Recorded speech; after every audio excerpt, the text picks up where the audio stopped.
Obrigado, Pai. Obrigado pelo Teu Filho Jesus que se entregou na cruz por nós, Senhor. E Ele é o maior exemplo de tudo, sempre. A palavra é Ele, a palavra se resume a Ele. A palavra é o Senhor Jesus. E na palavra e na vida dele, Ele mostrou o maior exemplo em oração, em se dedicar em conversar com o Pai, obedecer à vontade do Pai, renegar as coisas do mundo e guerrear contra as coisas do mundo e vencer através da palavra e através do relacionamento com o Pai. E nós pedimos a Ti, Deus, em nome do Teu Filho, cumpre em nós isso, Senhor. Cumpre em nós o relacionamento que o Senhor quer para a nossa vida. Cumpre em nós, Senhor Pai, a Tua vontade na nossa vida espiritual, em oração. Cumpre em nós, Senhor. Ó Senhor, que nós possamos ser uma igreja, Pai. Nós possamos ser uma igreja conhecida por muitas coisas, mas conhecida por uma igreja que ora e crê no poder do Evangelho, no poder da oração. Ó Senhor, em nome de Jesus, Pai, eu te peço isso. Usa-me nas Tuas mãos para entregar a Tua palavra e o que o Senhor quer falar aos nossos corações, pela Tua graça, porque ao olharmos para a cruz nós somos livres, ao olharmos para Jesus nós temos vida, e para sempre nós adoraremos, o adoraremos para sempre. Amém, Senhor. Amém. Você pode pegar a sua Bíblia juntamente comigo?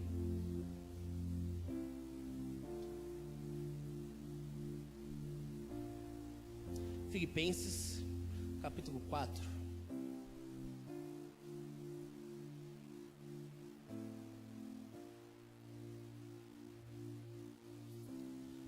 Filipenses, capítulo 4, versos 6 e 7.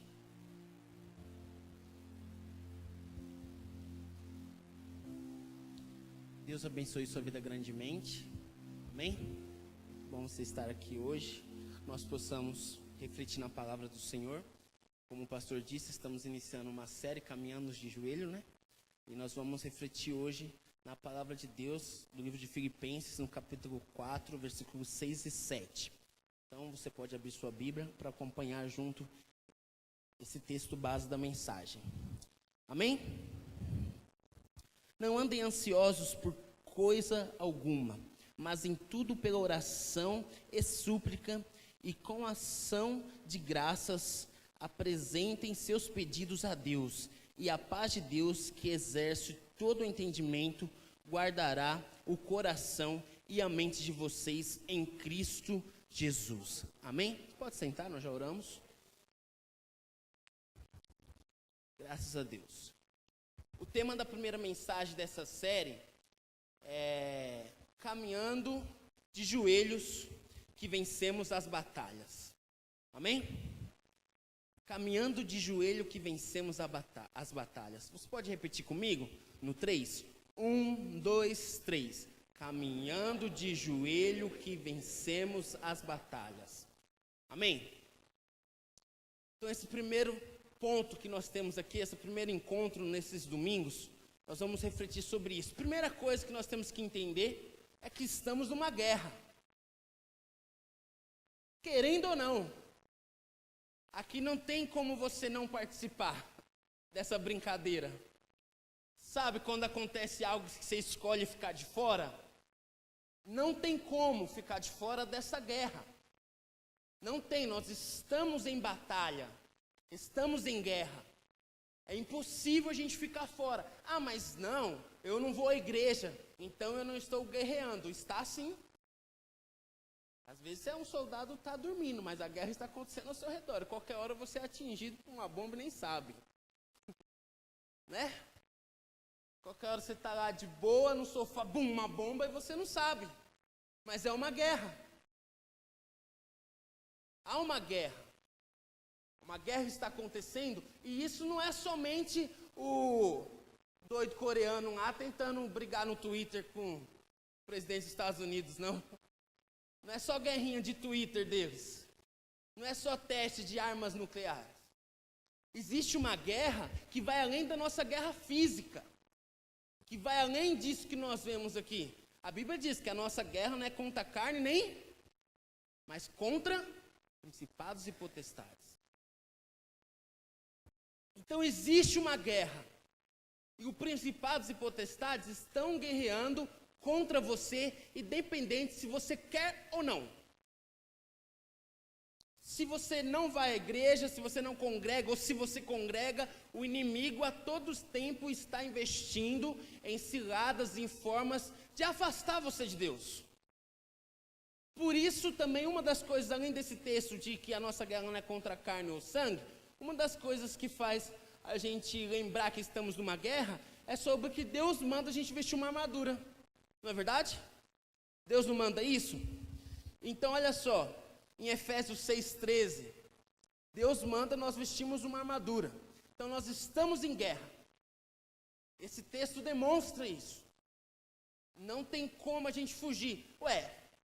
Deus não manda você vestir uma armadura para você ir jogar bola. Apesar que tem um futebol dos irmãos aqui que era bom vestir. Também se eu for jogar, porque se o gordinho tromba em alguém aqui, rapaz, machuca, hein? Então pensa, Deus manda você vestir opa, roscou aqui. Deus manda você vestir uma armadura, por quê? Para que isso? Não é à toa. Não é à toa, é porque você está em guerra. Eu e você estamos em guerra, querendo ou não. Então, Deus manda você se preparar. Ele dá algumas dicas disso, através da coraça, da fé. Não, deixa eu ver se não, escuta é da fé, rapaz. Coraça não. Coraça é do Evangelho da Paz. Nossa, quase caí da brincadeira do rei está no trono aí, ó. A espada do Espírito. Esse soldado sou eu. Tirar uma foto lá em casa. A coraça da justiça, capacete da salvação. Bonito, né, irmãos? Nada não, modelo assim. Então olha só, preste atenção. Tem que se vestir da armadura. Tem que estar preparado, porque estamos numa guerra querendo ou não. E o inimigo utiliza de diversas formas para nos impedir. E nós temos que lutar, amém? Amém? Temos que lutar. Essa não é uma guerra que dá para ficar parado. Essa não é uma guerra que dá para ficar em casa dormindo. Essa não é uma guerra que dá só para olhar. Porque além de ser uma guerra contra todos, contra a igreja, é uma guerra também individual. Porque a igreja, além de ser um corpo, todos os membros são atacados. Todos. Não importa. Pode ser o mais escondidinho que for. A guerra está acontecendo. Eu não gosto muito de luta, irmão. Não tive uma das melhores experiências quando eu briguei na minha vida. Não briguei muito também. Sempre corri delas. Mas sempre que eu tive a oportunidade de enfrentar alguém, vamos se dizer que eu não tive a melhor, entendeu? Vamos se dizer que uma vez que eu estudava num colégio aqui, e jovem, sabe? Jovem não gosta de retroceder na batalha, sabe? Jovem, né? Já venci o maligno, mas sai pra cima. E aí um dia eu tava saindo do colégio, eu ia de bicicleta pro colégio. Na época eu conseguia andar de bicicleta. Aí eu saí andando de bicicleta assim. Aí eu derrapei a bicicleta e bati a roda traseira de um rapaz assim. Num colégio, com o nome de uma capital do Paraná ali, entendeu? Para não explicar o colégio. Pra você entender a situação melhor. E aí, eu bati na roda do rapaz, eu vim correndo, derrapei e bati na roda do rapaz, assim. Aí sabe o que o rapaz fez? Deu um chute na minha bicicleta. Tum! Eu que tinha batido primeiro. Aí sabe o que eu fiz? Você tá doido? Tum! Deu um chute na dele. Eu deveria ter ficado quieto, não deveria? Aí ele deu outro chute na minha. Aí eu dei outro na dele. Você não bate na minha bike não, rapaz. Aí tá tirando? Aí ele deu outro na minha. Rapaz, aí dei outro chute na bicicleta dele e saí. saí vencendo. Aí quando eu estou descendo, perto de um outro colégio, de um grande corredor de Fórmula 1, descendo ali, aí para ir para casa, o rapaz vem atrás com 3 meninos, amigos. Aí eu andando de bicicleta, só senti a bicicleta fazer assim. Caí no chão, irmão.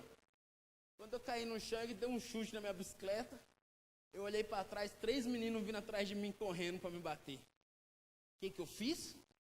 Corri em nome de Jesus, aí. Ó, parti para dentro do buracão que tem ali, rapaz. Pulei a cerca assim, ó. Mas saí correndo. E eu lembro que eu deixei meu óculos cair. Eu usava óculos, gordinho de óculos assim. Aí eu usava óculos. E aí, irmãos, há um Salvador, amém? Graças a Deus. No caso foi o Marcos aqui da igreja, irmão. O Marcos estava indo almoçar do serviço, passou, viu eu chorando lá. E os meninos querendo me bater. Aí o Marcos não deixou os meninos me bater, me levou até em casa. E eu cheguei bem em casa, graças a Deus, irmãos. Graças a Deus. Fiquei meio machucado do tombo que eu tomei, mas... mas eu não gosto muito da briga, porque eu acho assim... Eu sempre pensei assim e sempre brinco. Quando você briga, sempre os dois saem machucados. Por mais que você ganhe, não é verdade? Por mais que você ganhe, mas sempre os dois saem machucados. Porque uma briga não é fácil. Você que já brigou aí, eu conheço pessoas aqui que era brigão, né? Brigava bastante. Então assim, você sabe que por mais que você bata, você também, né, sempre toma um soco ali. Então isso acontece na briga. E a gente pode escolher brigar ou não nesse caso. Eu poderia não ter revidado, né? Poderia ter ficado quieto. Mas a guerra espiritual não tem eu gostar ou não. Não tem. Faz parte da minha caminhada cristã. Faz parte, eu preciso me preparar para vencer. Sabe por quê? Porque eu estou inserido nela e eu preciso vencê-la. Preciso vencer as batalhas. E a oração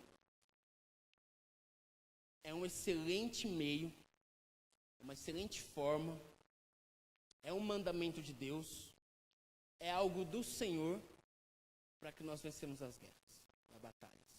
Amém? Para que nós possamos vencer as batalhas das nossas vidas, a oração é um fundamento de Deus para isso. Eu quero dar alguns exemplos para você. 1 Samuel 23. 1 Samuel 23, do versículo 10 ao 12. Você pode abrir aí junto comigo?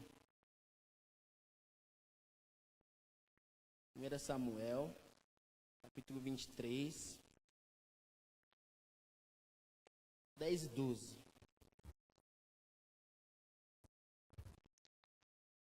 Então orou: ó Senhor, Deus de Israel, este teu servo ouviu claramente que Saul planejou vir a Keila e destruir a cidade por minha causa. Será que os cidadãos de Keila me entregarão a ele? Saul virá de fato, conforme teu Senhor ouviu? Ó Senhor, Deus de Israel, responde-me. E o Senhor lhe disse: ele virá. O 12. E Davi novamente perguntou: será que os cidadãos de Keila entregarão a mim e aos meus soldados a Saul? E o Senhor respondeu: eles entregarão. Olha só, Davi está perguntando para Deus se Saul viria pegá-lo e se o povo da cidade entregaria a ele e o seu exército. Ele estaria, uma média, o texto continua aqui dizendo, se não me engano, aproximadamente 600 pessoas junto com ele, 600 soldados. E olha só que interessante, Deus responde ele. Davi tinha esse costume de, antes de lutar, ele perguntar para Deus o que ele faria.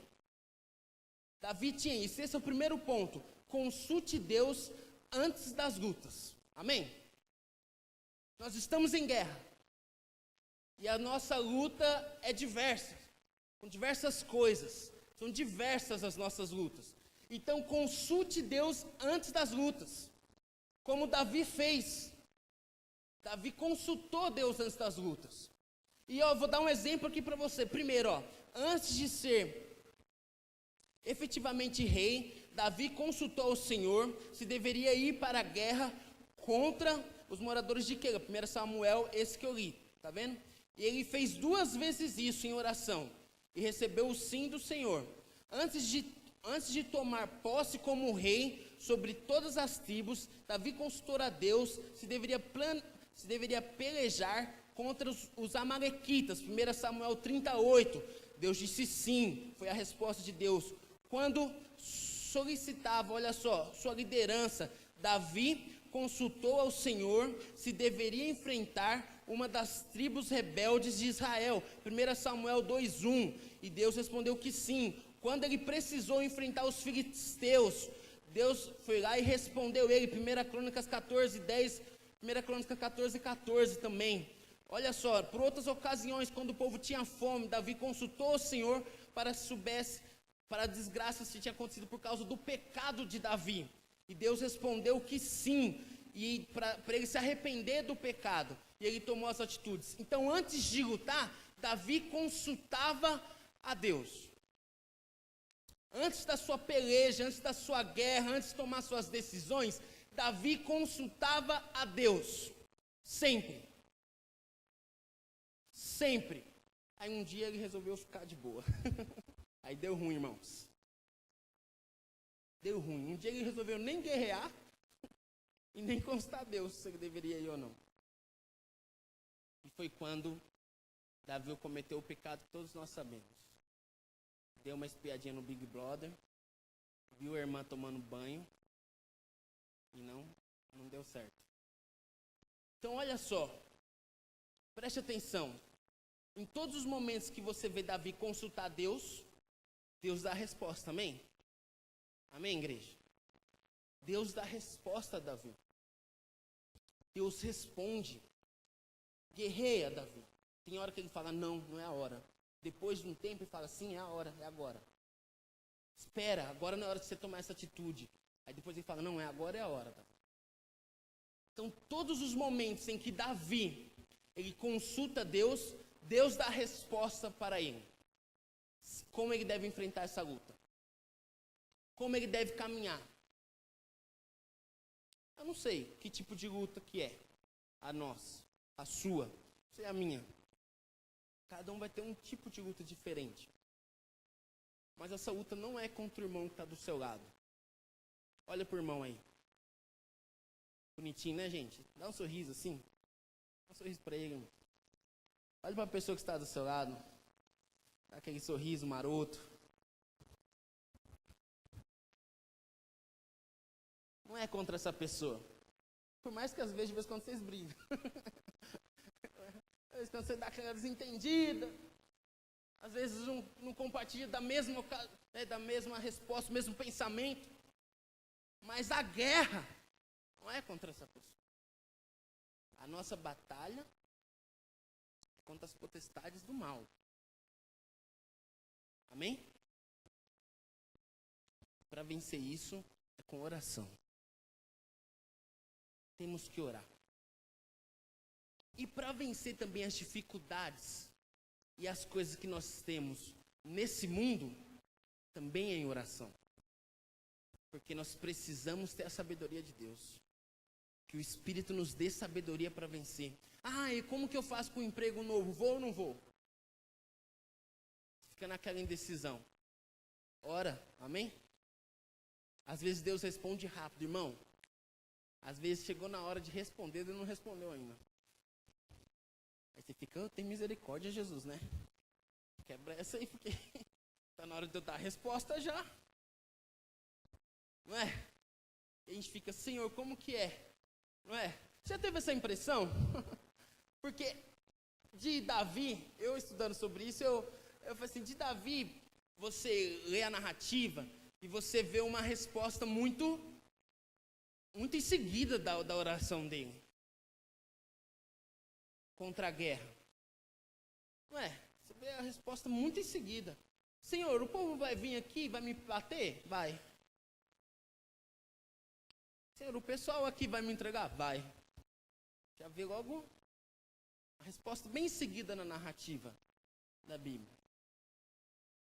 E às vezes você tem uma luta urgente, coisa rápida, você pergunta para Deus, às vezes a resposta não está tão clara na nossa mente. E pensando sobre isso, eu pensei assim, por que Deus? Por que às vezes tem uma batalha, a gente ora e acredita, amém? E às vezes a resposta não vem tão rápido. Aí eu fiquei pensando assim, sabe o que eu acho? Como em tudo que acontece, o problema está em mim, não está em Deus. Porque eu duvido se Deus não responde muitas vezes. Só que eu estou muito distraído. Às vezes acabo não ouvindo a resposta. Muitas vezes. Ah, mas eu não, eu sou crente espiritual, rapaz. Deus fala, eu ouço. Será? Será que é mesmo assim? Que teve profetas, pessoas na Bíblia que oraram, clamaram a Deus. E teve hora que parece que a resposta não veio. Mas sabe uma coisa que me conforta? É esse versículo que a gente leu em Filipenses 4. Capítulo 4. Diz que se a gente colocar em Deus, teremos paz e descanso. Amém? Eu acho assim incrível. A melhor resposta de Deus na guerra, quando a gente ora, não é o sim ou não. É a paz no coração em meio à guerra. Amém? Às vezes não é o sim ou não. Às vezes não é aceito o emprego ou não aceito o emprego. Às vezes é a paz em saber o seguinte: se eu aceitar o emprego, eu tenho paz que Deus está no controle de tudo. Amém? Se eu recusar o emprego, eu tenho fé que Deus me deu sabedoria para escolher e eu tenho paz em Deus em tudo. Amém? Às vezes a resposta não vem com um anjo, não vem numa pregação aqui, mas a resposta vem com a paz dos nossos corações. Em saber que Deus está no controle de tudo. Pode vir um sim ou não, irmão, eu acredito, amém? Mas pode vir também a paz do nosso coração. Esse é o primeiro ponto. Segundo ponto. Não se vence guerra sozinho. Amém? Não se vence a guerra sozinho. Nós precisamos de companheiros. Precisamos de soldados amigos. Nós precisamos de pessoas batalhando ao nosso lado. Pessoas em que nós confiamos e oramos juntos. Amém? Por isso que essa é uma campanha. Esses domingos nós vamos refletir em igreja. Juntos, um corpo reunido, refletindo sobre a oração. Sabe por quê? Porque a guerra é nossa, amém? Nós vamos juntos para a batalha. Juntos guerreando. Então não se vence guerra sozinho. Precisamos de pessoas nos acompanhando junto conosco. Um exemplo disso é Êxodo 17. Do 8 ao 13, conta uma história muito interessante que você já deve ter ouvido falar. Êxodo 17, do 8 ao 13, se você quiser abrir aí. Sucedeu que os amalequitas vieram atacar os israelitas em Refidim. Então Moisés disse a Josué: escolha alguns dos vossos homens e lute contra os amalequitas. Amanhã tomarei possessão do alto da colina com a vara de Deus em minhas mãos. Josué foi então lutar contra os amalequitas, conforme Moisés tinha ordenado. Moisés, Arão e Hur, porém, subiram ao alto da colina. Enquanto Moisés mantinha suas mãos erguidas, os israelitas venciam. Quando, porém, as abaixava, os amalequitas venciam. Quando as mãos de Moisés já estavam cansadas, eles pegaram uma pedra e colocaram debaixo dela, para que nele se assentasse. Quando ele se assentou, Arão e Hur mantinham-se as mãos erguidas de Moisés, um de cada lado, do modo de que as mãos permaneciam firmes até o pôr do sol. E Josué derrotou o exército amalequita ao fio da espada.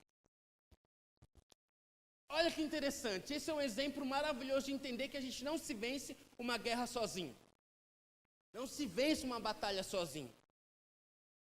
Quando o povo de Israel precisava lutar com os amalequitas, no momento que Moisés está com as mãos cansadas e não aguenta mais segurar, porque no momento que ele levantava o cajado, o povo ganhava.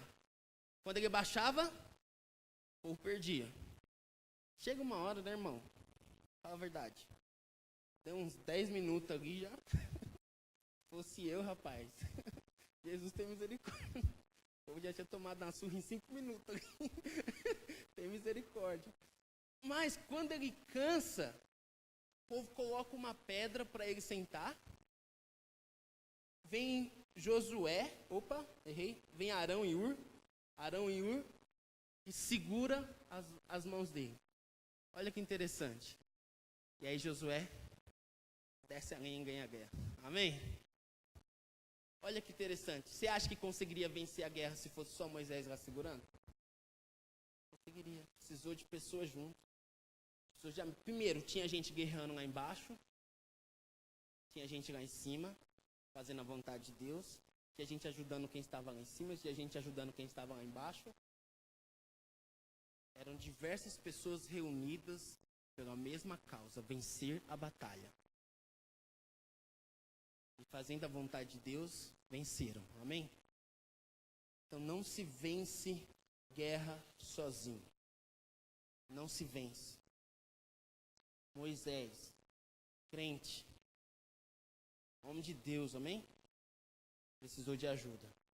Nós também precisamos. Amém? Terceiro ponto. Guerra exige estratégia. Para vencer a batalha é preciso estratégia. Não se vence batalha achando assim, tem uma batalha, pega as armas, vamos lá, vamos sair. Você vê da cor diferente do seu uniforme, você atira. Não é assim que funciona. Existe estratégia, existe forma de guerrear, existe posição, existe guerreiro de tal lugar e guerreiro de outro lugar. Exige todo um planejamento, uma estratégia para se guerrear. E agora eu quero falar para você uma coisa. Para orar, e eu creio assim, a oração, eu acredito que os efeitos da oração, pela palavra de Deus, eu acredito que os efeitos da oração são sobrenaturais. Amém? Pela palavra de Deus, eu acredito que o efeito da oração é sobrenatural. Às vezes são coisas que nós não compreendemos como uma cura. Já deve ter ouvido falar, lido ou presenciado pessoas que receberam a oração ou que oraram e Deus curou. Amém? Mas a atitude da oração não é sobrenatural. A atitude de orar é racional. É totalmente nosso. É totalmente nosso. Eu acredito que orar corretamente é sobrenatural. Que é o Espírito Santo de Deus que nos ensina a orar. Amém? Mas quem dá o primeiro passo para orar é nós. Amém? Então eu tenho que tomar essa estratégia, essa forma. Eu tenho que decidir isso. E eu queria falar aqui para você rapidinho 10 estratégias para a gente viver uma vida de oração. Para nós vivermos uma vida de oração. E eu já quero dar 2 disclaimers aqui referente a isso. Primeiro, não foi eu que criei essas 10 estratégias, tá bom? Essas 10 estratégias eu ouvi, entendeu? De um pregador que eu gosto muito. Então, eu ouvi essas 10 estratégias. Segunda coisa, eu não pratico essas 10 estratégias que eu aprendi elas esses fins de semana. Então, eu quero começar a praticá-la. Como é um aprendizado, comecei por eu aprender, entendeu? Amém? Eu não as pratico, essas 10. Mas eu fiquei muito apaixonado ao pesquisar sobre oração e deparar com essas 10 estratégias. E eu acho que são excelentes. Principalmente o seguinte, ao ele abordar essas 10 estratégias, ele está se referindo aqui nós hoje, nossa vida é muito corrida. E por nós temos uma vida muito corrida, nós deixamos a desejar na oração. Por isso que eu digo que não é algo sobrenatural. Na minha opinião, né? Você não vai estar em casa, aparecer um anjo, apontar uma espada na sua garganta e mandar você orar, irmão. Se você conhece, já aconteceu isso, beleza, mas comigo nunca aconteceu, não. Quem tem que tomar atitude de conversar com Deus sou eu. Eu que tenho que tomar essa atitude. Os efeitos dessa atitude é sobrenatural. Deus vai fazer infinitamente mais do que aquilo que eu penso e imagino. Mas o primeiro passo sou eu que tomo. Só que a correria do dia a dia nos impede de tomar essa decisão. Por isso que nós perdemos muitas batalhas. Por isso, por deixarmos de orar e buscar saber o que Deus quer para nós. Então, com isso, nós temos 10 estratégias aqui. E a primeira delas é algo simples, parece até óbvio, mas é importante. Tome a decisão de orar. Amém? Porque se você não tomar a decisão, ninguém vai tomar por você, irmão. Nem por mim. Ninguém vai decidir por mim, porque é o seguinte, a gente pode fazer campanha aqui hoje, marcar de vir orar antes, marcar de orar depois, mas se você não decidir estar aqui antes, se você não decidir ficar aqui depois, e não decidir continuar isso na segunda, terça, quarta, quinta, sexta, sábado e domingo que vem, e o resto da vida, não adianta nada. A decisão é minha e sua. Amém? Então, primeira coisa, tome a decisão de orar. É uma decisão. É algo que ninguém vai tomar por você. Não é algo que Deus vai te empurrar à força. Isso, eu e você temos que tomar essa decisão aqui, ó. Eu vou orar. Amém? Eu vou ter uma vida de oração. Eu tenho que decidir isso hoje, agora, mais tarde, mas eu tenho que decidir. Não é algo que as pessoas vão decidir por mim. Eu tenho que tomar essa decisão. Segunda coisa, planeje. Planeje o seu momento de oração. Isso é importante. A nossa vida é importante nós planejarmos muitas coisas. E também é importante nós planejarmos o momento de oração. Primeiro, por quê? Aí eu vou orar na hora que eu tenho que levar meus filhos para a escola. Como? Criançada destruindo tudo. Me dá café, não sei o quê. Um dormindo ainda, já está na hora, sai arrastando pelos cabelos. Não dá. Aí você vai orar numa hora que você não pode. Pensa bem, se a gente planejar, é o seguinte, eu entro no trabalho 8 horas, ou 9 horas, ou 10 horas, 11 horas, sei lá que hora você entra no lá. Eu entro no trabalho 8 horas. Eu demoro 10 minutos para tomar banho, se for adolescente, uns 30 minutos, né? Uns 30 minutos para tomar banho. E aí, se for mulher, 1h30 para se arrumar, tá bom? 1h30 para se arrumar. Se for homem, já dormiu pronto, né? É só acordou, pôs o sapato e já sai andando. Tá pronto para ir trabalhar. Então, assim, se planeja. Quanto tempo você demora para fazer tal coisa? E aí eu demoro tanto tempo para fazer isso, e aí eu vou lá e planejo. 15 minutos aqui. 10, 20, meia hora, 1 hora. Eu não sei qual o tempo que você vai estipular para você. Eu também não estou aqui para ditar tempo de oração. Eu acho que isso é muito pessoal seu. Se você fizer 5, 10 minutos bem feito, é melhor do que os fariseus que faziam 1 hora na frente de todo mundo e Deus nem ouvia. Então é melhor fazer bem feito e de coração do que para os outros ver. Não é para bater no peito eu oro 1 hora. É para olhar para Jesus e olhar 5 minutos, mas ser os 5 minutos mais importantes da sua vida, 10 minutos mais importantes do seu dia. Amém? Então ore, planeje. Planeje o seu tempo. Ah, mas o pessoal sai para almoçar meio-dia no escritório, lá no serviço, lá no trabalho, lá na venda, lá onde eu onde eu fico, lá em casa o pessoal sai, e eu tenho ali do meio-dia até 1h30, até 1 hora, até 2 horas sozinho. Eu vou pegar 15 minutos desse tempo e vou parar para orar. Eu tenho, depois das 6, está horário. Eu tenho no carro, quando eu viajo, eu posso parar um tempo e orar. Eu tenho algum momento do dia, em nome de Jesus, a gente tem. Amém? Algum momento do dia. Antes de dormir para mim não dá, irmão. Vou ser bem sério para vocês. Aí é pessoal. Tem gente que precisa parar e concentrar para dormir, né? Eu preciso só estar acordado. Entendeu? Não importa onde eu estou, com quem eu estou, a situação que eu estou, eu durmo. Entendeu? Não importa, irmão. Não tem jeito. Então, cada um tem o seu jeito. Para mim, não dá. Mas se você precisa parar e concentrar, se você pode orar, então, antes de dormir. Que eu digo tirar esse tempo. Não estou dizendo aquela oração, Deus, obrigado pelo dia, amém, dormir. Entendeu? Estou dizendo aquela oração com mais tempo, de dedicação. Né? Então, se você tem essas condições de parar para orar, planeje. Porque senão, é muito difícil dar certo. É muito difícil. Muitas coisas na nossa vida é assim, não é? A gente tem que parar e planejar para que aconteça. Então, a oração é uma delas. É importante. Porque eu tenho que tomar atitude aqui, amém?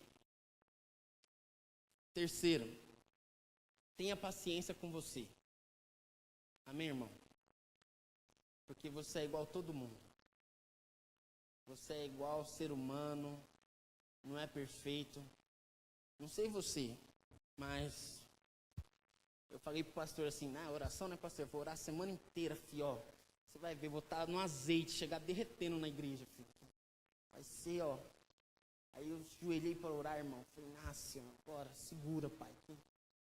Vou no terceiro céu. E, ó, orei, filho. Aí eu orei, irmão. Orei pelo parente que eu nem lembrava que existia mais. Pensa, aí eu orei. Igreja. Aí a gente ora e fui orando, orei pelos irmãos aqui, irmão, que eu nem lembrava o nome. Olha, irmão, aquele irmão da aparência lá tal. Assim. Fui orando. Levantei e falei, eita Deus. 4 minutos de oração. Eu falei, eita misericórdia, Jesus. Senhor. Velhei de novo, falei, Senhor, tem misericórdia de mim.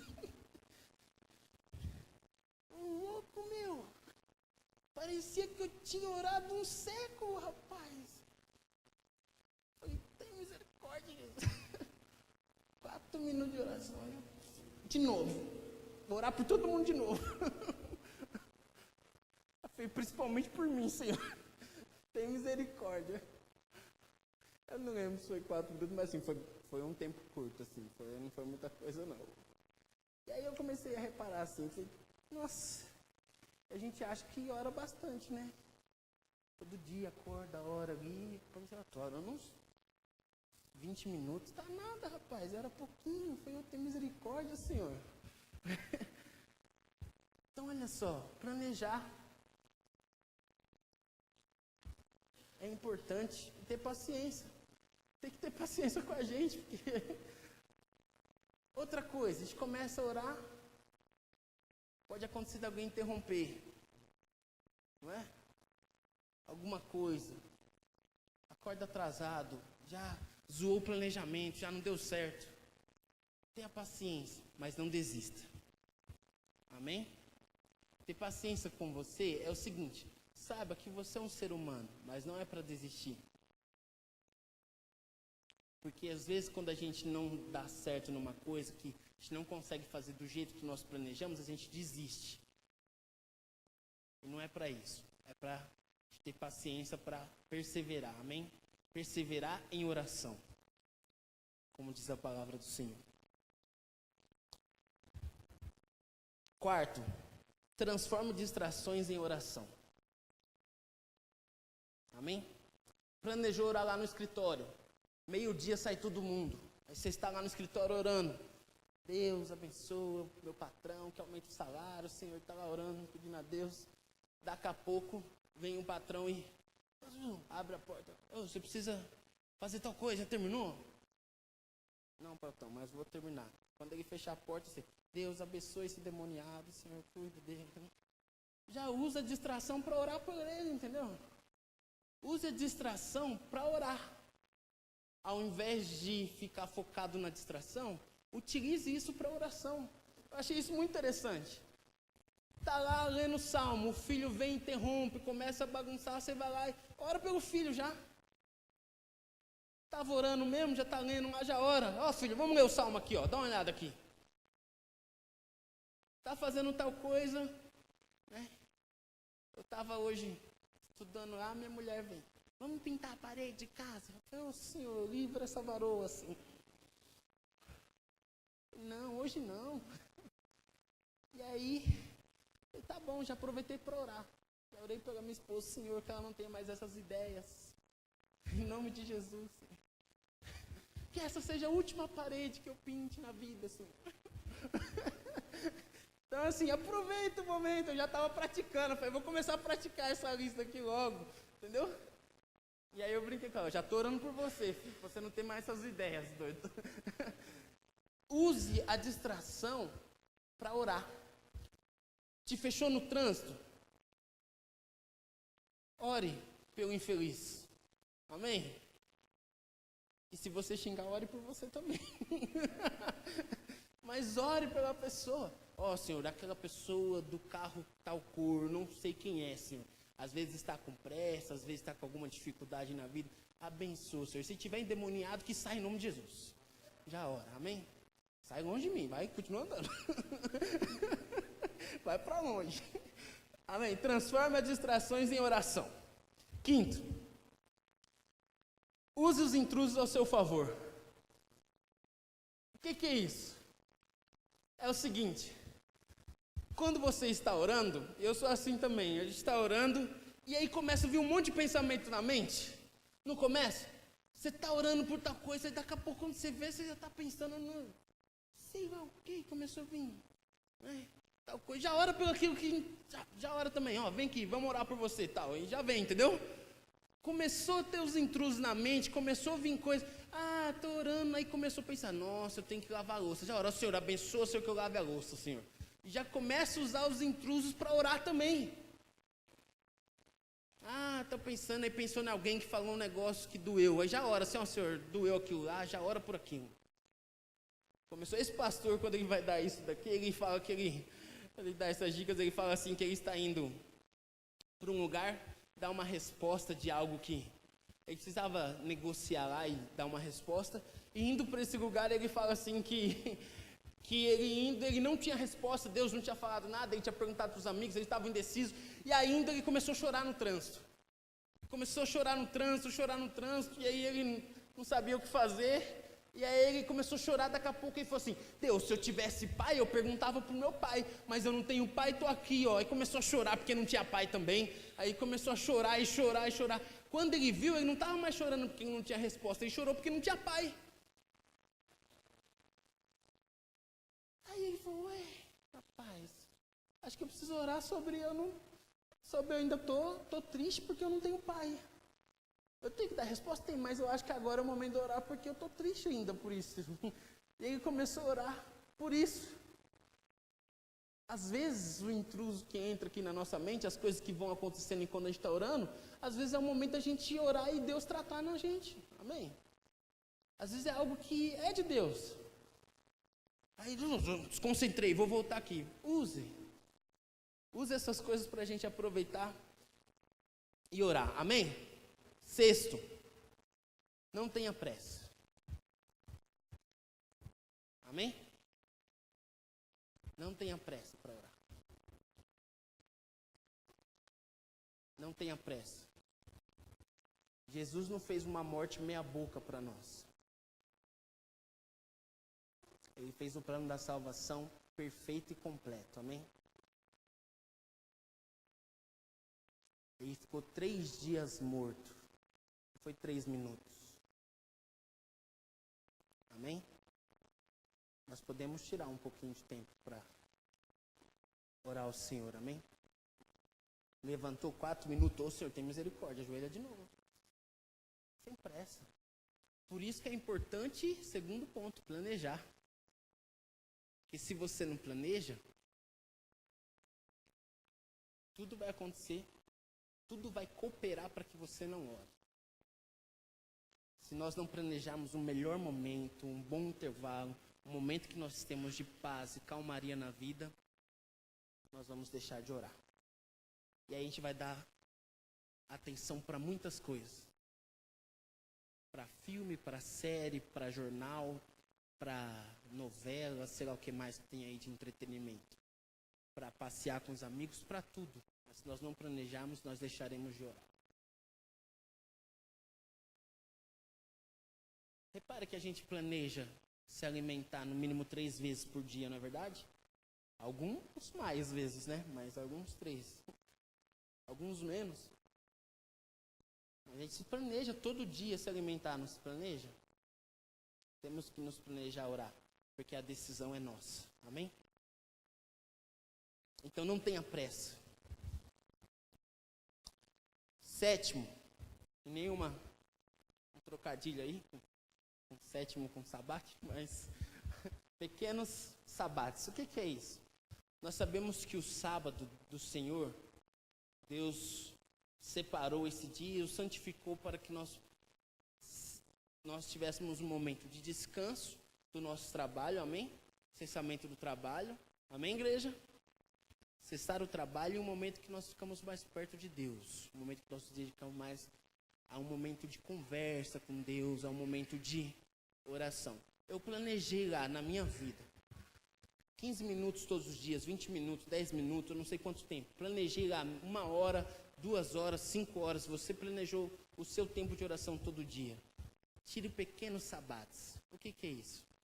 Pequenos momentos em um dia que seja a mais, além do sábado, para você se dedicar.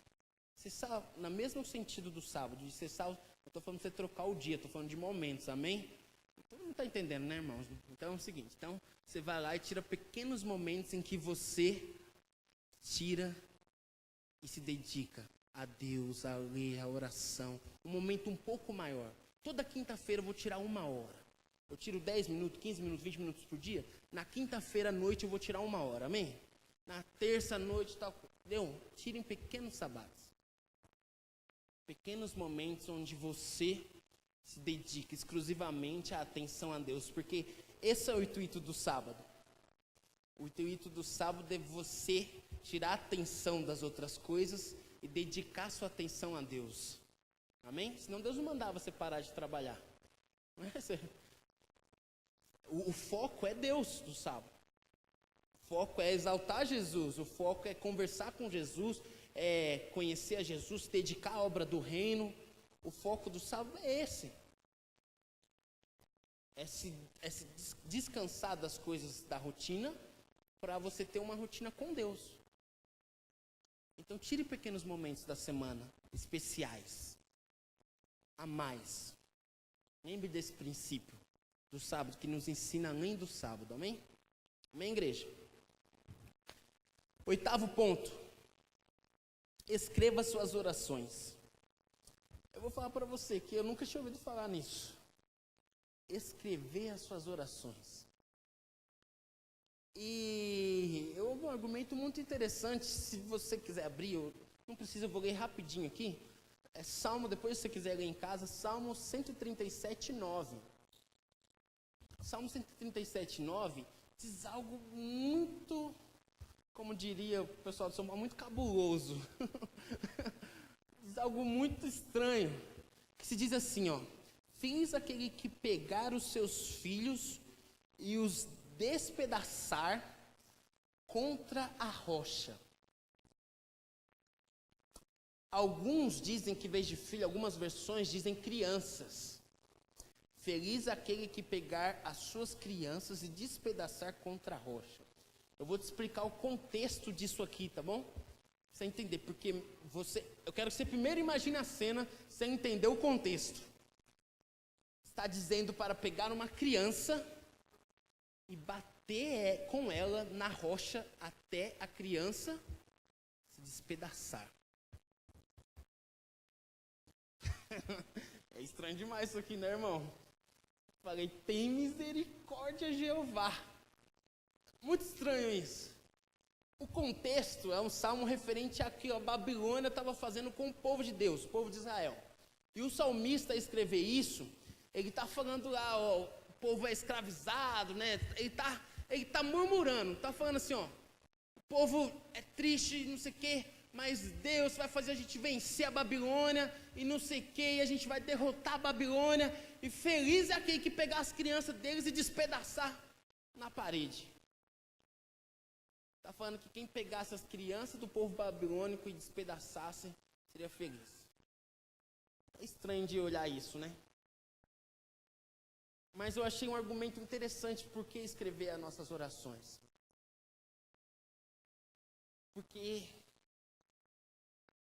a partir do momento que a gente escreve, eu acredito que a gente pode... Não estou dizendo para você escrever tudo que... Pai, em nome de Jesus.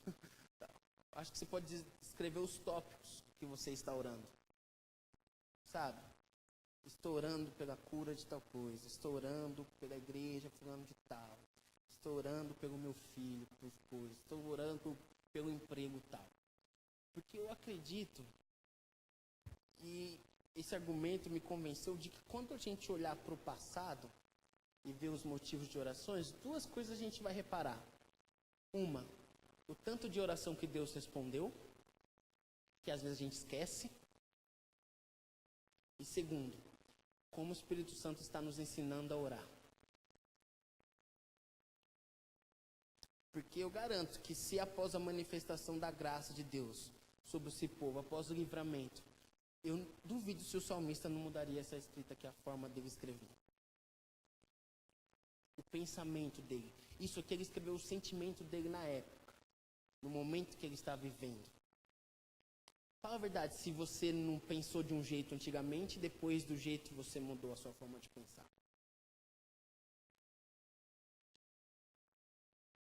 Então ele escreveu um sentimento, e Deus deixou esse sentimento, essa dureza, esse negócio estranho aqui na Bíblia, Deus deixou isso para a gente olhar e ver que desejo às vezes a gente tem.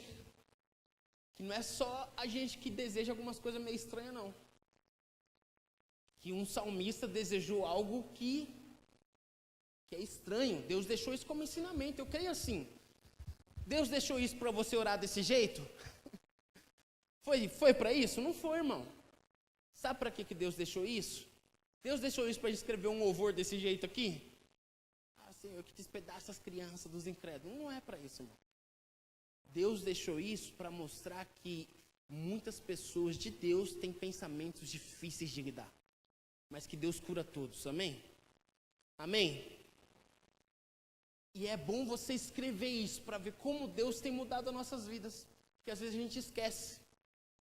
E eu lembro, e eu pensando nisso, e eu comecei a lembrar de coisas que eu orava para Deus, falava, Senhor, eu queria isso, Senhor, me dá isso, faça isso acontecer na minha vida. Senhor, eu gostaria de um dia aprender a fazer. Uma das coisas que eu orava quando eu era criança é para fazer o que eu estou fazendo hoje e agora. Eu não escrevi isso, mas eu acabei lembrando através disso. Eu orava, Senhor, um dia que eu pudesse pregar, né? Assim, né? Senhor, me transforma, porque eu sou meio estranho e tal, então posso dar uma melhorada aí, Deus, tal. E hoje eu estou aqui pregando, falando da palavra de Deus, expondo a palavra de Deus, estudando a palavra de Deus para poder falar sobre ela. E não é porque eu mereço, não é por nada, mas eu vejo a graça de Deus através da oração, através da oração da minha mãe. E você, se você começar a lembrar agora, você vai lembrar de coisas que Deus fez na sua vida, em que você vai falar assim, Deus ouviu a oração lá de antigamente. Às vezes foi imediato, às vezes demorou. Então é bom a gente escrever às vezes, não é? Não é algo obrigatório, mas eu achei interessante e eu vou tentar praticar isso. Já vou começar a escrever hoje, que a Débora não pense mais em pintar a casa. Amém. Em nome de Jesus, tem misericórdia, Deus. Mas eu vou começar a colocar coisas importantes para mim. Coisas em que, Senhor, me usa nisso. Tira esse pecado da minha vida, Senhor. Aí guarda o livrinho, irmão, para ninguém ver.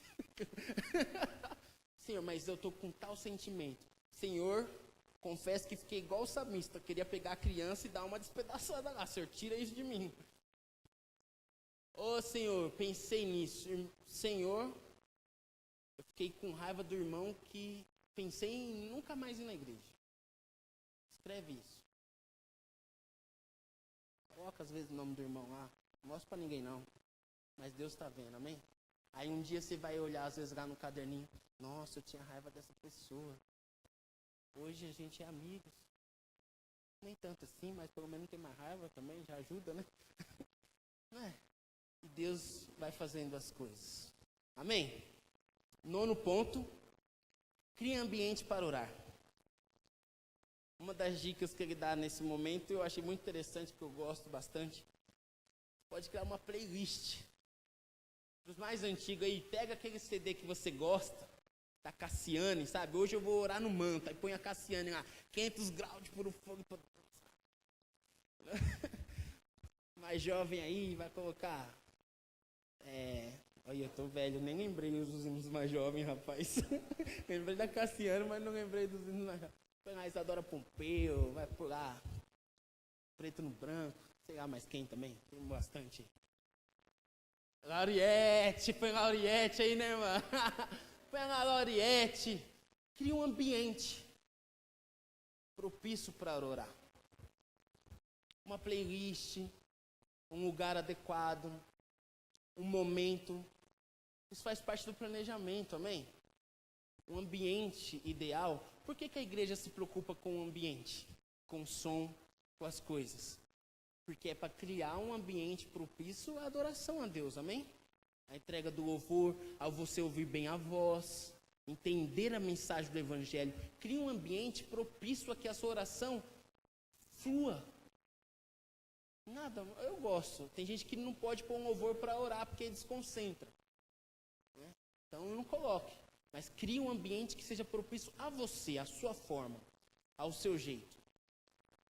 Você prefere com a luz apagada, com a luz acesa? Crie um ambiente propício do jeito que você goste, amém? É com som alto, é com som baixo, é com fone de ouvido, é sem fone. É da forma que você quiser. O importante é orar a Deus. Crie esse ambiente, amém? E 10º, os irmãos estavam contando aí já, né, irmão? As horas. Use imagens para a sua oração. O que é isso? Use imagens para a sua oração. Eu trabalho com comunicação e eu acho isso muito interessante. Eu acho que imagens... Acho não, né? Estudos dizem que imagens faz com que você facilite a memorização das coisas. Que facilita você a memorizar, que facilita você também a aceitar as coisas. Há aquele ditado que imagens falam mais do que uma imagem fala mais do que 1000 palavras. Então, a imagem ela te facilita. Então, você pode utilizar isso também na oração. Use imagens. Eu comecei a lembrar, quando eu estava orando pela igreja, aonde os irmãos sentam. Você reparou?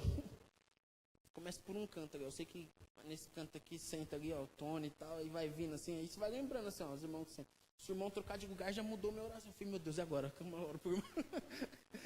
As brincadeiras, mas assim, imagens te facilita a você. Imagens vai facilitar você orar. E também nesse exemplo, ele diz algo que eu achei bem engraçado. Ele diz que um dia teve um sonho em que ele andava no céu. Um sonho, tá? Não foi visão, não foi nada. Aí só foi que foi um sonho mesmo. Ele andava no céu e tinha um armário cheio de gaveta branca, assim, ó. Um armário branco cheio de gavetas. E aí tinha algumas gavetas abertas. E aí ele fechava as gavetas. Ia andando e ia fechando as gavetas. Acabou o sonho aí. Sonho é esse, nada a ver, né? E aí, ao aplicar essa questão de usar imagens para orar, ele começou a fazer assim. Todo dia, quando vai orar, ele coloca um nome ou um propósito em cada gaveta. E na mente dele, quando ele termina de orar por aquilo, ele fecha a gaveta.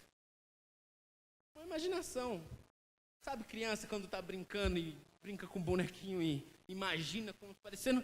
Você olha para a criança e é tão estranho ele brincando assim, mas na mente dele está parecendo um filme. Tem trilha sonora, tem tudo. Mas é tão estranho ver ele pequenininho. Você fala assim, nossa, eu era assim quando eu era criança? Eu lembro que eu brincava de tocar bateria na frente de casa. Tinha areia, e aí eu coloquei as latas de tinta assim na areia, assim, ó, e ficava tocando. Irmão do céu, nunca toquei tão bem quanto naquela época. Porque eu não lembro, eu não sabia, mas na minha mente, nossa, era um polvo tocando, era uma posã, sabe, tocando bateria. E na verdade era a minha mente que imaginava isso. Isso facilitava ao momento de eu estudar. E quando eu ia estudar, eu lembrava daquela imaginação minha, de quando eu tocava. Aí eu falava, nossa, um dia eu vou tocar igual eu imagino. Então, facilitou. A imagem facilita. Então, utilize imagens na oração. Amém? Esses 10 pontos é importante para a gente entender que para a gente vencer a batalha, exige estratégia. Eu quis trazer algo bem prático. Esses 10 pontos eu acredito que é bem prático, porque a decisão é aqui de orar. A decisão é aqui, para que as coisas aconteçam aqui. Amém? Amém? Queria que você ficasse em pé. Irmão, nós precisamos caminhar. Nós não podemos parar. Nós temos que lutar, amém? E avançar de joelho para vencer as batalhas. Nós temos que orar, irmãos. Nós temos que orar para vencer as batalhas da nossa vida. Mas a gente tem que ter a certeza que Jesus já venceu a guerra. E isso nos dá força. Isso nos dá força para orar. Lembrar que Jesus já venceu a guerra. E que a gente está lutando apenas batalhas tão pequenas perto da guerra que ele enfrentou. Então eu não posso esmorecer. Eu não posso desistir. Eu não posso. Eu tenho que consultar Deus antes da luta. Amém? Eu tenho que entender que eu não venço a guerra sozinho. Eu não venço a guerra sozinho. Eu preciso da pessoa que está aí. Eu preciso de você, Silvio.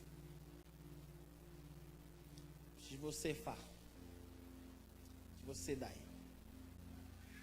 Eu preciso de todos os irmãos aqui. E todos que estão aqui precisam um do outro. Sozinho a gente não vence. E todos nós precisamos de Jesus. Amém? Todos nós precisamos de Jesus. E lembrar que é preciso ter estratégia. É preciso ter estratégia. É preciso tomar ação. É preciso decidir orar. O pastor falou algo interessante que antes da gente começar, quando a gente estava orando, não é só falar aqui na teoria sobre oração, a gente tem que vir orar. Não é? É atitude, começa aqui, ó. Em marcar, e fazer, e planejar, começa aqui. E aí as coisas vão acontecendo. Aí o efeito é sobrenatural. Amém? Queria que você fechasse seus olhos nesse momento.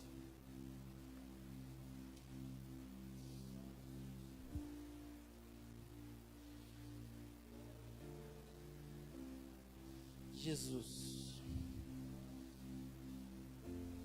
obrigado pela tua palavra, Senhor. Obrigado por tudo, Senhor. Como eu li no início aqui, Senhor, não ande ansiosos por coisa alguma, mas em tudo, pela oração e súplica, e com ação de graça, apresente seus pedidos a Deus, e a paz de Deus, que excede todo entendimento, guardará o coração e a mente de vocês em Cristo Jesus.